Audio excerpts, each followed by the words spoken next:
Hendak mencari makanan santap sahur, seorang ibu rumah tangga di Kota Bekasi menjadi korban kawanan begal bersenjata tajam. Suami korban berhasil menangkap salah satu pelaku.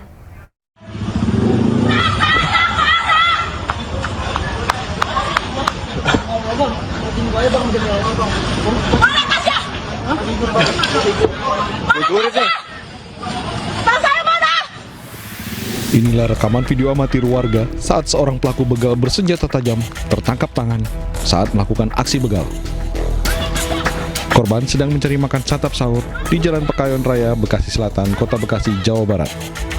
Pelaku yang diduga berjumlah 3 orang berboncengan satu sepeda motor hendak merampas dompet dan handphone korban. Satu pelaku dapat diamankan oleh suami korban dan warga sekitar, sedangkan 2 pelaku lainnya langsung kabur. Berarti pelaku yang informasinya ada berapa?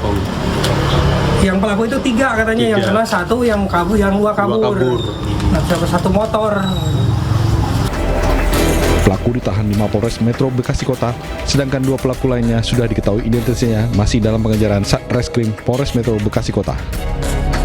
Dari Bekasi, Jawa Barat, Rahmat Hidayat, iNews melaporkan.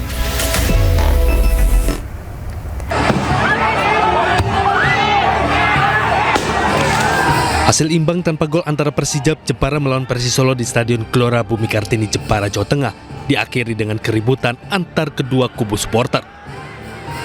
Supporter Persisolo terlibat saling lempar botol air mineral dengan supporter Persija.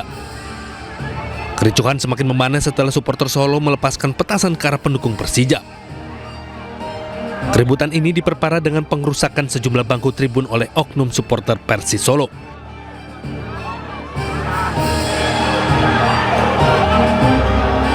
Aparat dari TNI Polri mencoba melerai sejak di dalam lapangan, hanya saja bentrokan justru berlanjut di luar stadion. Tak hanya di stadion, supporter Persija meluapkan amarahnya dengan merusak beberapa fasilitas umum, serta merusak sejumlah kendaraan roda 4 milik supporter Persisolo.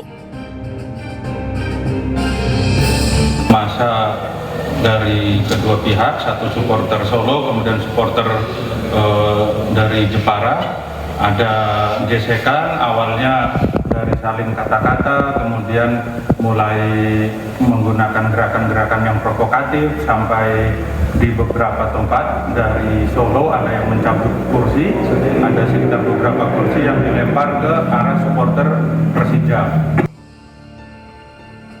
Supporter Persisolo baru bisa kembali meninggalkan Jepara pada pukul 2 dini hari dengan mendapat pengawalan ketat aparat kepolisian. Untuk proses penyelidikan, aparat Polres Jepara telah mengamankan belasan orang guna dimintai keterangan. Dari Jepara, Jawa Tengah, Alif Sutarto, iNews melaporkan. Pelarian seorang pria spesialis pencuri kotak amal masjid di Solok, Sumatera Barat akhirnya berakhir. Pelaku yang diketahui kecanduan judi online ini diringkus tim gabungan saat sedang tertidur lelap di sebuah rumah kontrakan.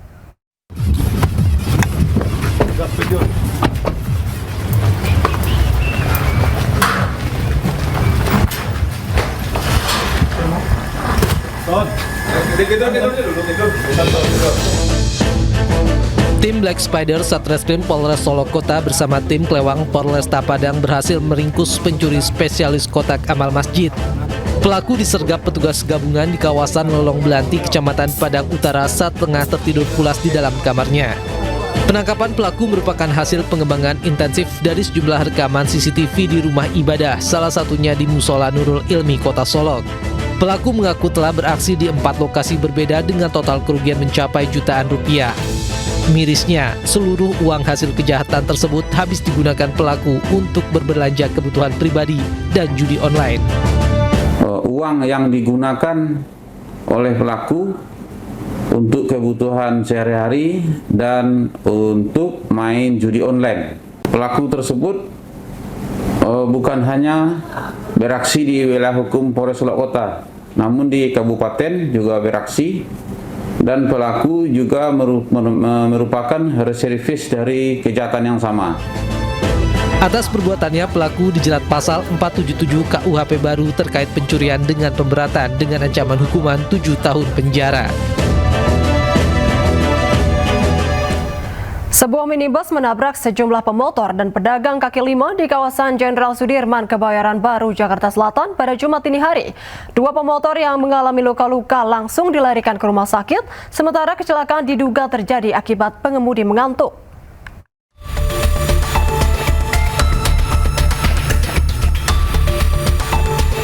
Sebuah minibus dengan nomor polisi B2551 UID mengalami rusak parah pada bagian depan setelah menabrak dua motor dan gerobak pedagang kaki lima di Jalan Jenderal Sudirman, Kebayoran Baru, Jakarta Selatan.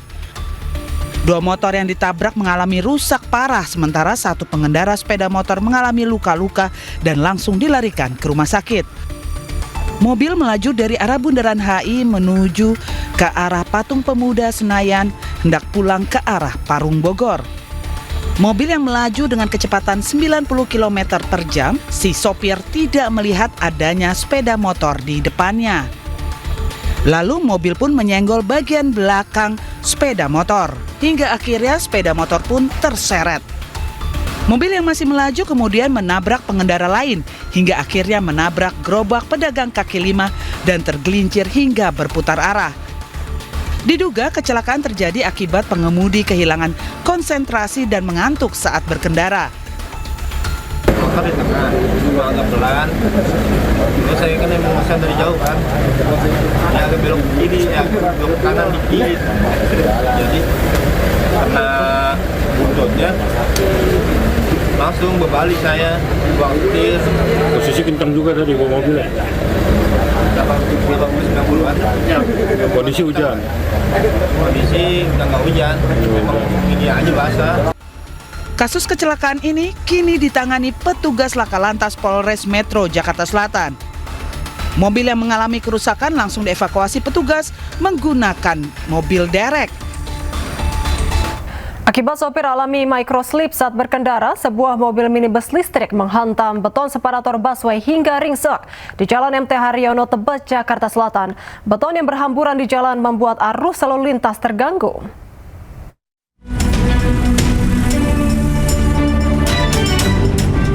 Sebuah mobil listrik bernopol B1359UNU dini hari menabrak beton pembatas jalur Transjakarta di ruas MT Haryono dari arah Pancoran menuju Cawang, Jakarta Timur. Diduga kecelakaan terjadi karena pengemudi kelelahan hingga mengalami microslip. Kerasnya benturan selain membuat bodi mobil ringsek, beton pembatas jalan juga berantakan di jalanan, membuat arus lalu lintas tersendat. Microslip. Ini apa? Dia pengemudi apa? Online apa gimana? Online. Lagi bawa penumpang ada dia? Enggak, Sendiri berarti, Pak? Yes. Dari arah mana, Pak? Pak, kurang tahu. Arah Pancoran kali tadi ya? Kayaknya sih arah Pancoran. Mau ke Cililitan ya? Nabrak apa, Bang? Separator busway. Tidak ada korban dari kecelakaan tunggal ini. Selanjutnya untuk proses penyelidikan, kendaraan dan sopir dievakuasi petugas ke unit Gakum Polda Metro Jaya. Dari Jakarta Selatan, Helmi Sajangbati, iNews melaporkan. Presiden Prabowo Subianto berbuka puasa bersama 158 perwakilan dari organisasi kemasyarakatan Islam. Pertemuan membahas kondisi Timur Tengah yang semakin memanas dan peran Board of Peace.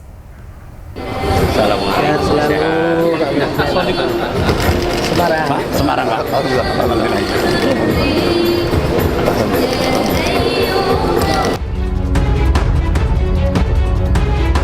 Presiden Prabowo Subianto berbuka puasa bersama sejumlah ulama dan perwakilan ormas Islam. Di antaranya Rais Am PBNU Miftahul Ahyar, Ketua Umum Muhammadiyah Haidar Nasir, dan Ketua Umum Majelis Ulama Indonesia Anwar Iskandar. Pertemuan kali ini membahas sejumlah hal, salah satunya kondisi di Timur Tengah. Karena saya memandang keadaan bangsa dan negara memerlukan pertemuan kita antara umaroh dan ulama sehingga kondisi bangsa terkini di tengah perkembangan dunia yang demikian tidak menentu dan demikian penuh dinamika dan perubahan dapat kita hadapi dengan ketenangan, dengan kewaspadaan, dengan ketepatan. Para tokoh agama yang hadir dalam acara ini meminta masyarakat untuk menjaga kerukunan. Masyarakat juga diminta berdoa untuk perdamaian dan keutuhan bangsa. Kami mendengar cita-cita besar dari Presiden kita untuk menjaga negeri ini di saat negara-negara lain dengan hiruk-pikuk, peperangan dan lain sebagainya. Semangat beliau untuk menjaga negeri ini. Maka tugas kita adalah yang pertama mendoakan. Ini yang sering kita lupakan. Kita mungkin sering bincang, teriak dan sebagainya. Kita lupa mohon kepada Allah, semoga Allah memberikan kekuatan. Semua program kebaikan yang beliau rencanakan, kita mohon kepada Allah, semoga dimudahkan. Amin. Pertemuan berlangsung hangat dan diakhiri dengan doa bersama untuk Indonesia.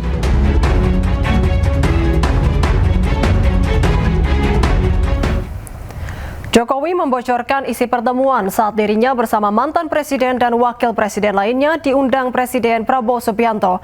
Jokowi menyebut selain menyampaikan alasan keikutsertaan Indonesia dengan Board of Peace, Prabowo juga meminta saran dan masukan terkait berbagai isu terkini.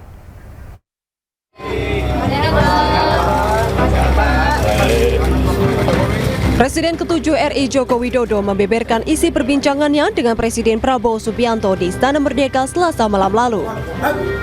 Menurut ayah Wapres Gibran Rakabuming Raka itu, Prabowo menjelaskan dua isu besar yang saat ini tengah menjadi perhatian pemerintah. Salah satunya terkait bergabungnya Indonesia dengan Board of Peace. Mantan Gubernur DKI Jakarta itu menyebut alasan Indonesia bergabung dengan Board of Peace tak lain agar bisa berperan dalam menciptakan perdamaian dunia. Perlunya kita berada di dalam forum itu untuk membangun sebuah dialog yang baik agar dunia menjadi lebih damai. Selain membahas Board of Peace, Prabowo juga menyinggung soal tarif dagang yang ditetapkan Amerika terhadap Indonesia. Jokowi menyebut Prabowo yakin jika kesepakatan tarif dagang Amerika dan Indonesia akan menguntungkan Indonesia. Pasalnya ada 1.800 item produk Indonesia yang diberikan 0%. Pentingnya tarif bagi kita ya agar ekspor kita ke Amerika semakin banyak karena kita dengan Amerika sudah surplus.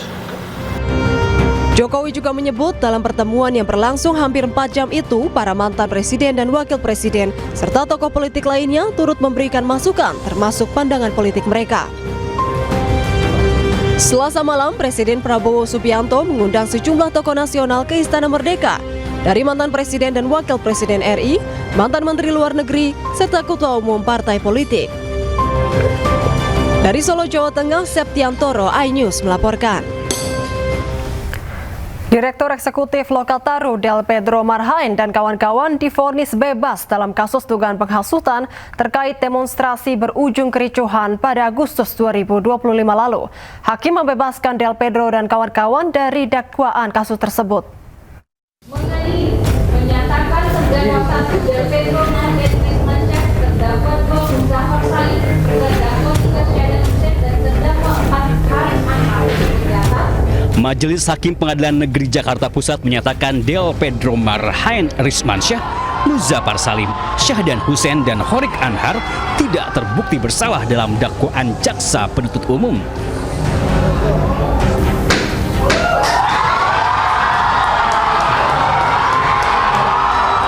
Majelis Hakim menilai sejumlah alat bukti yang dihadirkan dalam persidangan tidak cukup kuat untuk membuktikan unsur pidana dalam perkara tersebut. Dengan putusan bebas ini, Majelis Hakim memerintahkan para terdakwa segera dilepaskan dari segala tuntutan hukum. Perkara ini berawal dari demonstrasi yang berujung kericuhan pada Agustus 2025, di mana para terdakwa dituduh melakukan penghasutan melalui aksi dan media sosial. Dari Jakarta, Naura Safika, Rizky Solehudin, iNews melaporkan.